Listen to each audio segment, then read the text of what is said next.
Isaac Newton's contributions to mathematics, astronomy, and physics were truly enormous. But the Enlightenment was also a time when others made significant contributions to science as well, including the study of chemistry, electricity, and biology, which grew as a science at an especially rapid rate, due in part to the use of the microscope, a scientific tool invented toward the end of the Renaissance. Using the microscope, the Dutch biologist Anton van Leeuwenhoek made detailed observations about a miniature world of living things, and he used mathematics to calculate the sizes of the populations of the organisms he studied. The English biologist Robert Hooke observed box-like compartments in slices of plant tissue and called them cells. Hooke chose this word because what he saw reminded him of the cells in monasteries where the monks live. Today, biologists still use the word cells to describe the basic building blocks of life. During the Age of Reason, another Englishman, William Harvey, became the first person to describe the circulation of blood and to make careful observations on the development of animals before they are born, that is, while they are still embryos. In the mid-1700s, a Swedish botanist named Carolus Linnaeus came up with a logical method for classifying, scientifically grouping and naming the Earth's vast and bewildering variety of living things, thus founding the modern science of taxonomy, or biological classification. Under Linnaeus's classification system, creatures are grouped according to their similarities and differences. Classification of an organism always begins with its kingdom. These are its most generalized traits, for example, whether it is in the plant kingdom or in the animal kingdom. And then it is placed in a series of different classification subgroups, such as its family, order, and genus, until finally arriving at the unique characteristics that define it as an individual species.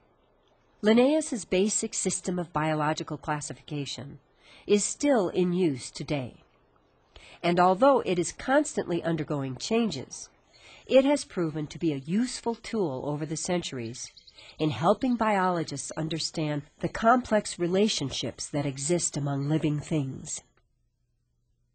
Back when Carolus Linnaeus and Isaac Newton were making their great discoveries, people like them were known as natural philosophers. Today, they would be called scientists.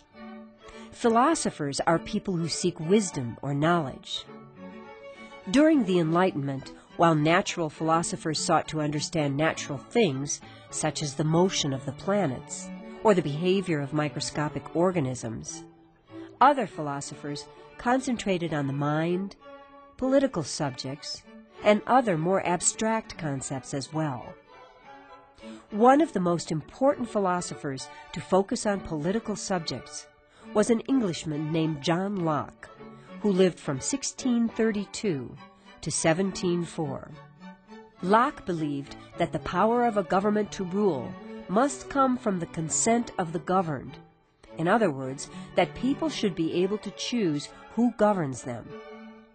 Locke took comfort in England's glorious revolution of 1688, in which the king was forced to relinquish a large amount of his power to parliamentary representatives. He promoted the idea that every human being was born with three basic natural rights: those of life, political equality or liberty, and the ownership of property. Locke also promoted freedom of the press, educational reform, and religious tolerance, and called for the overthrow of governments that failed to protect basic human rights.